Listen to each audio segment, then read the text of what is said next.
Dear students, I am doctor Monika Sati. Welcome to my channel.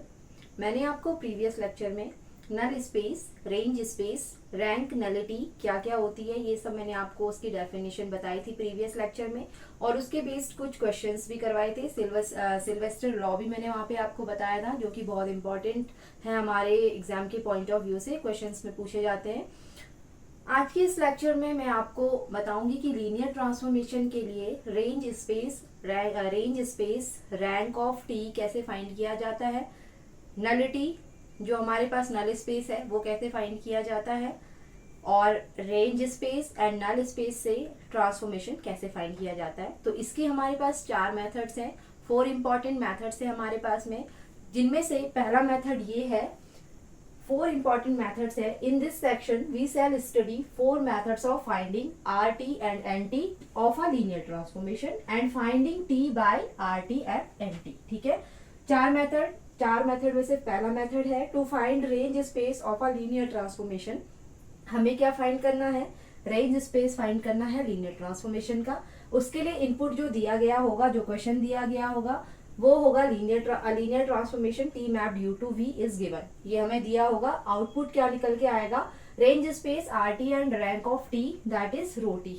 एक range space R T निकल के आएगा और रैंक टी निकल के आएगा। ठीक है, रेंज स्पेस आर टी का मतलब यानी उसके बेसिस हम फाइंड करेंगे। ठीक है, तो उसका वर्किंग स्टेप ये है। फर्स्ट है to find range space RT we need a basis of U, and for the sake of simplicity we consider the standard basis E1 E2 up to so on En। ठीक है, तो हमें range space find करने के लिए किसकी जरूरत होगी? जो हमारे पास U वेक्टर है उसके बेसिस की जरूरत होगी। ठीक है ना, तो हम क्या करेंगे? हम कंसीडर करेंगे स्टैंडर्ड बेसिस। हम स्टैंडर्ड बेसिस लेंगे किसके लिए? U के लिए।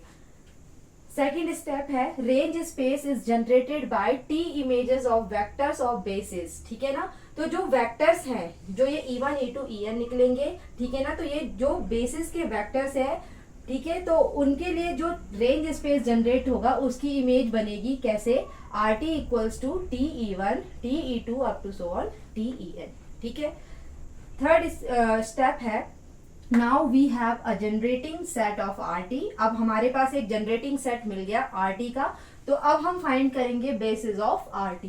ठीक है, जब ये ऐसे इस टाइप का जनरेटिंग सेट हमें मिल जाएगा RT का, तब हम RT का बेसिस फाइंड करेंगे by techniques of vector spaces, that is either by selecting a maximal linearly independent set out of TE1 TE2 up to so on TEn, और by row echelon method. तो मैंने starting में आपको जब linear transformation बताया था, ठीक है, जैसे बेसिस मैंने प्रीवियस लेक्चर में पढ़ाया है, तो उसको हम एल आई कैसे प्रूफ करते हैं वो सब मैंने आपको बताया हुआ है। तो हम क्या करेंगे? थर्ड स्टेप में जब हमको क्या मिल जाएगा? जनरेटिंग सेट मिल जाएगा आरटी का, तो हम क्या फाइंड कर लेंगे? बेसिस फाइंड कर लेंगे आरटी का। आरटी के बेसिस को फाइंड करने के लिए हम क्या करेंगे? उसे एक मैट्रिक्स फॉर्म में लिखेंगे। ठीक है ना, वैसे तुम इस तरीके से भी कर सकते हो, TE1 TE2 up to so on TEn, जो मैंने लीनियर कॉम्बिनेशन वाला फॉर्म बताया था उससे भी कर सकते हो, बट ज्यादा आसान मेथड होता है रो एचलन फॉर्म। तो हमें क्या करना है? मैट्रिक्स की रैंक फाइंड करेंगे, तो हम उसमें बेसिस भी फाइंड कर लेंगे। एल लीनियरली इंडिपेंडेंट जो जितने भी हमारे पास रोज होंगे, नॉन जीरो रोज होंगी, वो हमारा बेसिस बन जाता है, वहां से भी हमें क्या मिल जाएगा? रैंक मिल जाएगा। फोर्थ स्टेप रहेगा the number of elements in the basis gives the rank of T. तो जितने नंबर ऑफ एलिमेंट्स होंगे हमारे बेसिस में, ठीक है, बेसिस के, तो वो हमारा क्या बन जाएगा? ट्रांसफॉर्मेशन का रैंक बन जाएगा। ठीक है, पहला मेथड ये है हमारा रेंज फाइंड करने के लिए। तो पहले मैं इसके बेस्ड आपको क्वेश्चन बता देती हूँ, फिर हम नल स्पेस की बात करेंगे। ठीक है,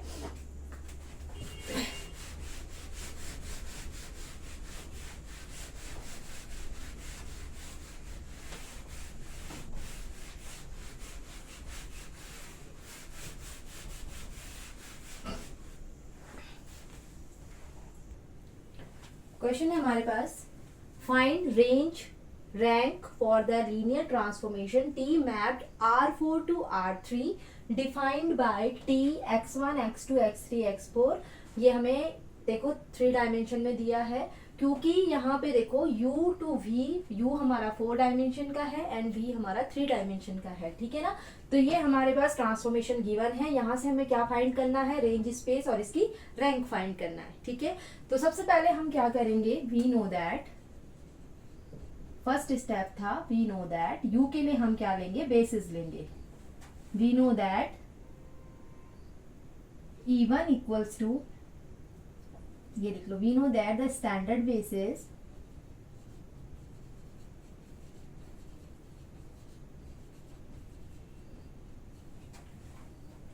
E1 equals to 1 0 0 0, E2 equals to 0 1 0 0, E3 equals to 0 0 1 0 and E4 equals to 0 0 0 1 are the basis of R4।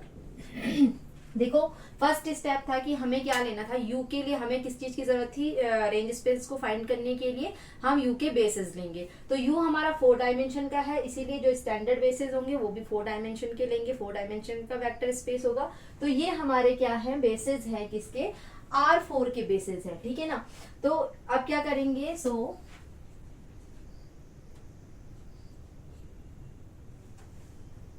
RT is generated by their images, ठीक है, दैट इज, यहां से देखो ये हमारा बेसिस बन गया R4 का। सो RT is generated by there images. तो जो RT होगा किससे जनरेट होगा, इन सब की इमेजेस से। तो RT को हम कैसे लिखेंगे, RT equals to TE1 TE2 TE3 and TE4, इस तरीके से लिखेंगे सेकंड स्टेप में। फर्स्ट स्टेप वर्किंग प्रोसेस जो बताया है उसका सेकंड स्टेप ये है, ठीक है। तो अब क्या करेंगे, by definition of T transformation, bye defining T, ऐसे कर सकते हो, definition bye defining T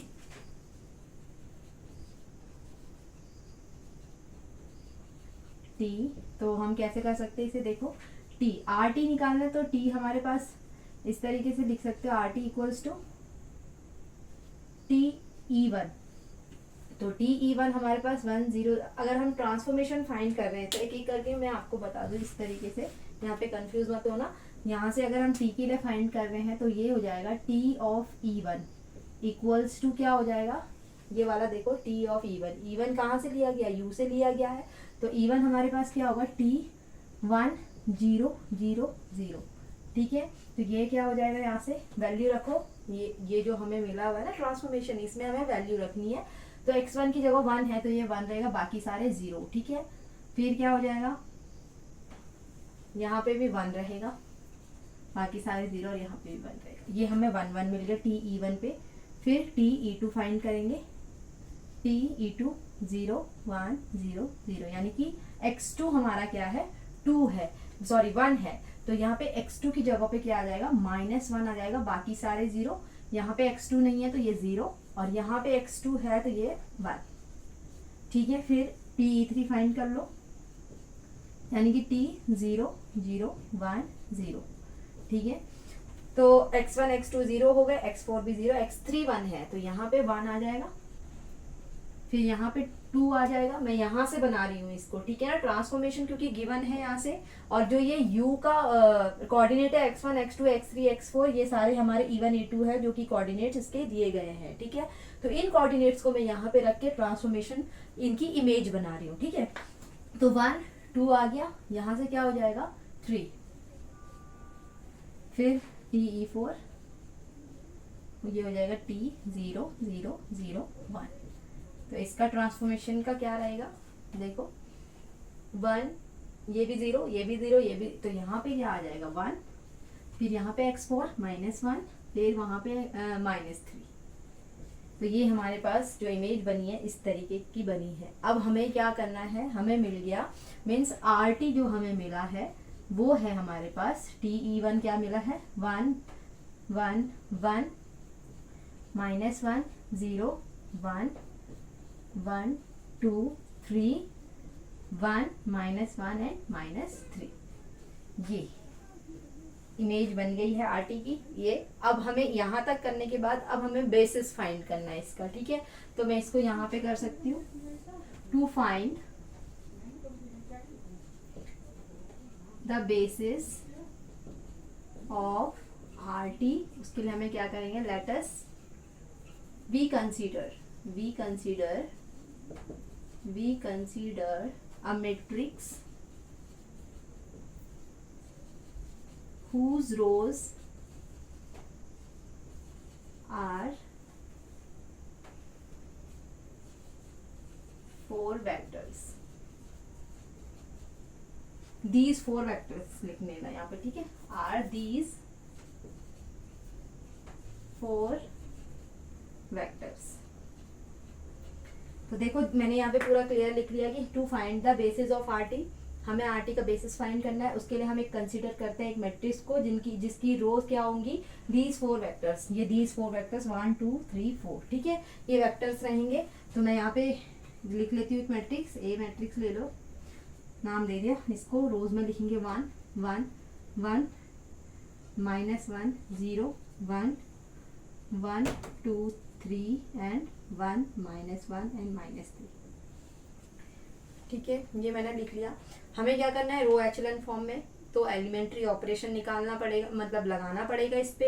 elementary operation से हम क्या निकालेंगे, इसकी रैंक निकालेंगे, ठीक है। तो एलिमेंट्री ऑपरेशन लगा लोगे तो ये लगेगा R2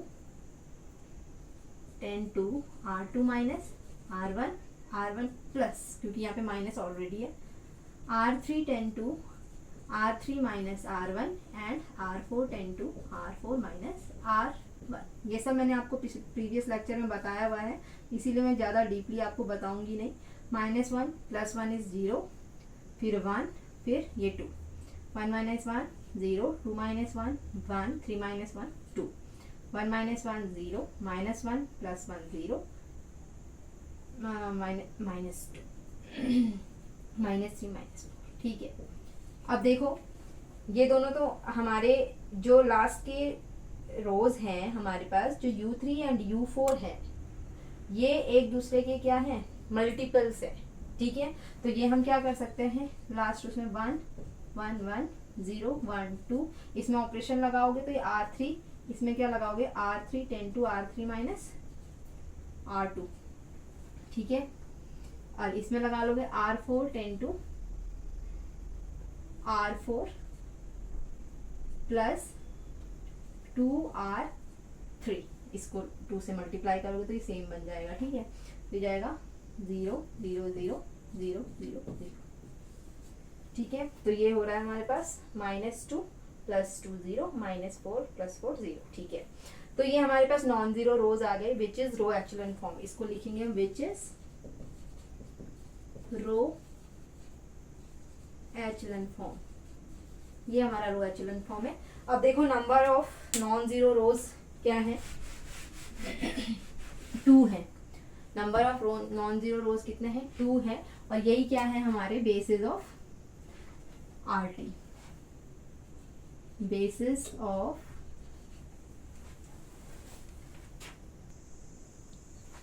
तो बेसिस ऑफ आरटी क्या बन गए, equals to set of 2 non zero rows जो हमारी लास्ट में बची है, 1 1 1 एंड 0 1 2, ये हमारा बेसिस बन गया। और रैंक टी जिसे हम बोलेंगे, dimension of R T equals to rank T equals to rho T, जिसे हम वो करते हैं, वो कितना है 2। तो यही हमें फाइंड करना था, ठीक है। इस तरीके से हम क्या करते हैं, रेंज टी फाइंड करते हैं और रैंक ऑफ टी फाइंड करते हैं, ठीक है। पहला मेथड हमारा कंप्लीट हो गया। इस तरीके से ही हमें क्वेश्चंस करने हैं किसी भी लीनियर ट्रांसफॉर्मेशन का रेंज स्पेस कैसे फाइंड किया जाता है। जैसे इस क्वेश्चन में मैंने आपको बताया स्टेप बाय स्टेप, ऐसे ही आप एग्जाम में करना तो आपके फुल मार्क्स आ जाएंगे, ठीक है। अब बात करते हैं नल स्पेस एंड नलिटी की, ठीक है। तो उसका मैं आपको मेथड बता देती हूँ कि कैसे मेथड रहेगा। सेम क्वेश्चन पे अप्लाई करेंगे हम, सेम क्वेश्चन के थ्रू मैं आपको बताऊंगी नल स्पेस एंड नलिटी कैसे फाइंड किया जाता है। तो सबसे पहले इसका मेथड मैं आपको बता दूं कि मेथड क्या है इसमें हमारे पास।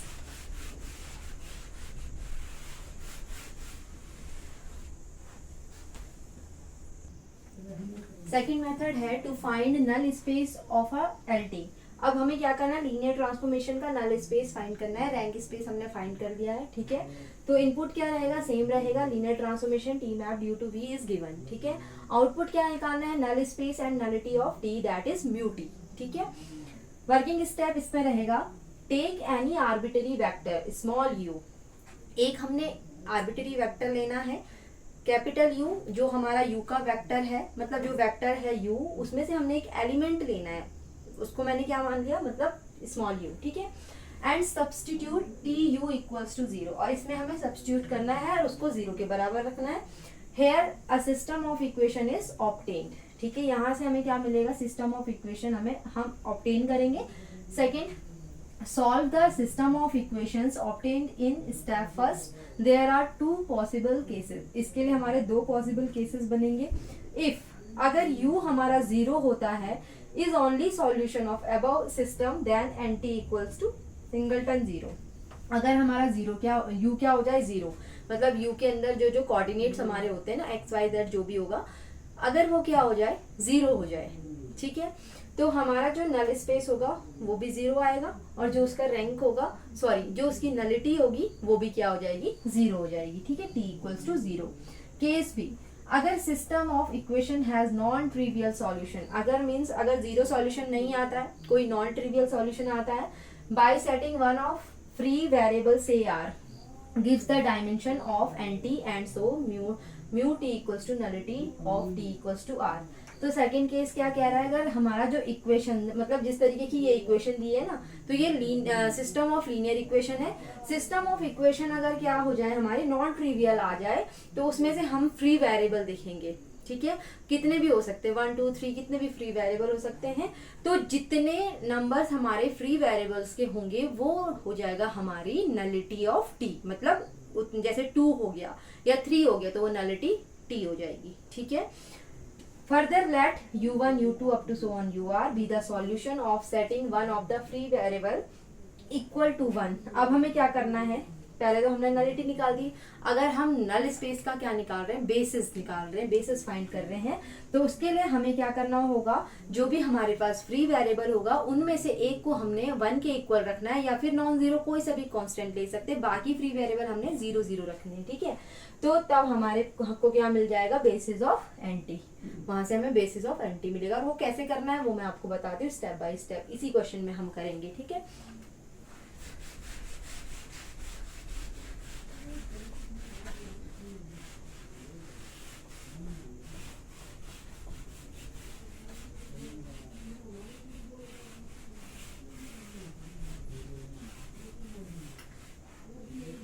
तो यहाँ पे रेंज की जगह पे रैंक लिख लो, वो सॉरी रैंक की जगह पे नल लिख लो।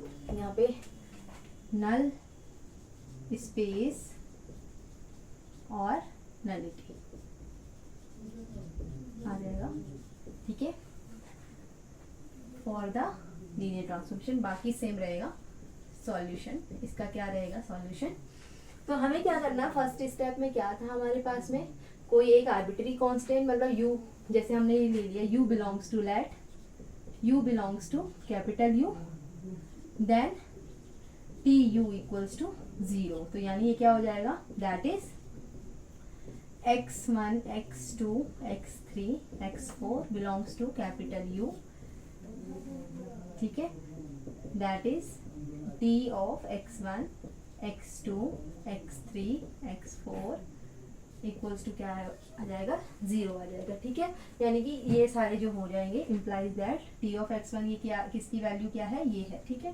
तो ये लिख लो x1 minus x2 x3 plus x4 x1 plus 2x3 minus x4 x1 plus x2 plus 3x3 minus 3x4 equals to 0, ठीक है। इसको हम ऐसे लिख सकते हैं, ठीक है। 1 to 1 क्या हो जाएगा, now x1 minus x2 plus, इसको हम 0 0 0 करेंगे। क्यों करेंगे 0 0 0? क्योंकि ये 3 डायमेंशन पे जा रहा है तो 3 टाइम्स इसमें 0 0 0 आएगा। ठीक है, u क्या है? x1 x2 x3 x4, 4 dimension का है u। और जो हमारा ये v है जिसे हम मैप कर रहे हैं, ठीक है, इमेज बना रहे हैं, वो 3 डायमेंशन की है, इसलिए 0 भी क्या आएगा? 3 डायमेंशनल आएगा। ठीक है, तो ये हो जाएगा x3 plus x4 equals to 0, x1 plus 2x3 minus x4 equals to 0, x1 plus x2 plus 3x3 minus 3x4 equals to 0। तो ये इक्वेशन नंबर इसको फर्स्ट मान लो। ठीक है, अब क्या करना है? हम इसकी मैट्रिक्स बनाएंगे। इसमें भी हमने क्या निकालना है? क्योंकि हमें फ्री वेरिएबल चाहिए ना, तो इसके लिए हमें मैट्रिक्स बनानी होगी। ठीक है, और उसको रो एचेलॉन फॉर्म में कन्वर्ट करना होगा। ठीक है, तो यहाँ पे इसकी मैट्रिक्स बना लो। इसका हो जाएगा कोफिशिएंट क्या है? 1, इसका कोफिशिएंट -1, इसका क्या हो जाएगा? 1, इसका 1। ठीक है, ये हो जाएगा 1 2, सॉरी यहाँ पे 0 है, 2, ये 2 x3 का कोफिशिएंट है -1, ये हो जाएगा 1 1 3 एंड -3। ठीक है, ये हमारे पास आ गया। अब हम इसमें ऑपरेशन लगाते हैं। R2 tends to R2 minus R1 and R3 ten to R3 minus R1 implies that ये हो जाएगा 1 -1 1 1 0 1 1 -2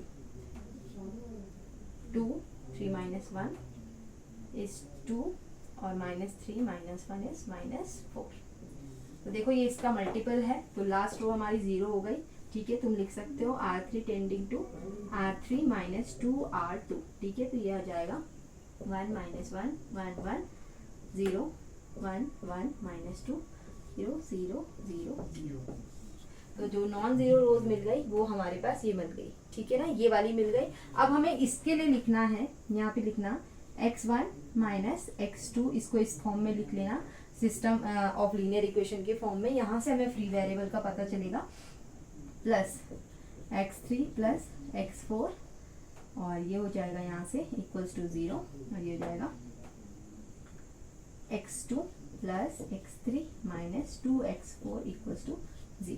ठीक है, अब यहाँ से अब फ्री वेरिएबल निकालने हैं हमें। फ्री वेरिएबल निकालने के लिए जितने नंबर ऑफ फ्री वेरिएबल्स होंगे वो हमारे क्या हो जाएंगे? नलिटी ऑफ टी हो जाएगी। ठीक है ना, फिर हम क्या करेंगे? बेसिस फाइंड करेंगे। तो अब देखो सेकंड वाले इससे देखो x2 इक्वल्स टू हम क्या कर सकते हैं? Implies that x2 equals to कर सकते हैं माइनस x3 प्लस 2x4। ठीक है, तो इस वैल्यू को इस वाली इक्वेशन में पुट करोगे तो ये आ जाएगा, यहाँ से x2 की वैल्यू ये मिल गई x1 plus x3 minus 2x4 plus x3 plus x4 equals to 0। तो ये हो जाएगा यहाँ से x1 plus 2x3 minus x4 equals to 0। तो ये आगे इम्प्लाइज दैट, ये ज़्यादा नीचे हो रहा है, एक मिनट मैं इसको यहाँ पे करा देती हूँ।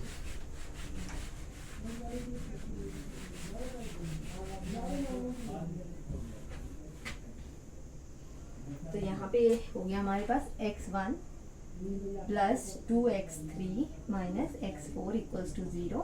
तो x1 इक्वल्स टू आ गया माइनस 2x3 प्लस x4। ठीक है, और x2 क्या आ गया? देखो x2 आ गया था हमारे पास माइनस x3 प्लस 2x4। देखो स्टेप बाय स्टेप मैं एक बार और दोबारा समझा दूं। मैंने मैट्रिक्स बनाई, मैट्रिक्स को मैंने इसको रो एचेलॉन फॉर्म में पहले इसको रिड्यूस किया। ठीक है, रिड्यूस करने के बाद जो हमारे नंबर ऑफ नॉन जीरो रोज बनी है उसको हमने क्या किया? सिस्टम ऑफ लीनियर इक्वेशन के टर्म में लिखा। ठीक है ना, सिस्टम ऑफ लीनियर इक्वेशन के टर्म में लिख के वहां से हमें फ्री वेरिएबल्स निकालने हैं। फ्री वेरिएबल्स निकालने के लिए हम क्या करेंगे? देखने पड़ेंगे हमें कि कौन से फ्री वेरिएबल्स होंगे। तो देखो यहाँ पे देखो x1 और x2 की वैल्यू x3 x4 में है, x3 x4 में है। ठीक है, यानी कि ये इंडिपेंडेंट है और ये डिपेंडेंट है। x1 और x2 डिपेंडेंट है, जैसे जैसे हम इनकी वैल्यूज चेंज करेंगे वैसे वैसे इनकी वैल्यूज भी चेंज होंगी, है ना। तो यानी कि ये इंडिपेंडेंट को बोलते हैं फ्री वेरिएबल्स। ठीक है, तो कितने फ्री वेरिएबल्स आए? x3 और x4। ठीक है, 2 फ्री वेरिएबल्स हमें मिल गए। ठीक है, फ्री वेरिएबल्स are now यहाँ पे लिख लेना now free variables are x3 and x4, then nullity nt equals to nullity number of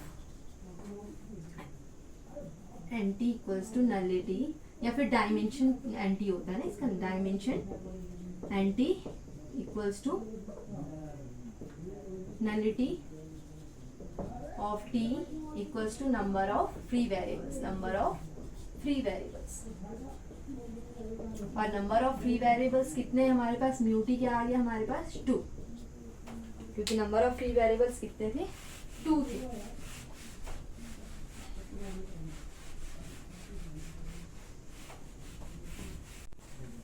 हमें फ्री वेरिएबल्स मिले हैं x3 एंड x4। यहाँ पे जो फ्री वेरिएबल्स है, अब इन दोनों में से एक को 0 और एक को 1 रखेंगे और वहां से हम x1 x2 x3 x4 की वैल्यूज निकालेंगे। ठीक है, तो इसके लिए मैंने जो लास्ट 2 इक्वेशन लिखी थी वो मैंने मिटा दी है, तो मैं एक बार लिख लेती हूँ कौन सी थी। x1 minus x2 plus x3 plus x4 equals to 0 और x2 plus x3 minus 2x4 equals to 0, यही थी। ठीक है, तो इन इक्वेशंस में हमें वैल्यूज रखनी है। तो पहले सबसे पहले क्या करेंगे, हम क्या करेंगे, now to find basis of NT. अब बेसिस फाइंड करने के लिए देखेंगे if x3 equals to 1 and x4 equals to 0। बाकी मैंने लिखवाया हुआ वर्किंग स्टेप में, पहले मैंने फ्री वेरिएबल को एक को 1 रखा, बाकी जितने भी फ्री वेरिएबल्स होंगे यहाँ पे 2 ही हैं तो एक को 0 रख लिया। ठीक है, तो इनको इसमें रख लो, तो x3 की वैल्यू 1 हो जाएगी, यहाँ से x2 की वैल्यू निकल आएगी, x2 इक्वल्स टू -1 आ गया, और ऊपर वाली वैल्यू में रख लो। अब x1 की वैल्यू निकालनी है हमें, तो ये हो जाएगा यहाँ से, यहाँ पे सॉल्व कर लेना, x1 plus 1 x3 plus 1 plus 0 equals to 0, तो x1 इक्वल्स टू -2।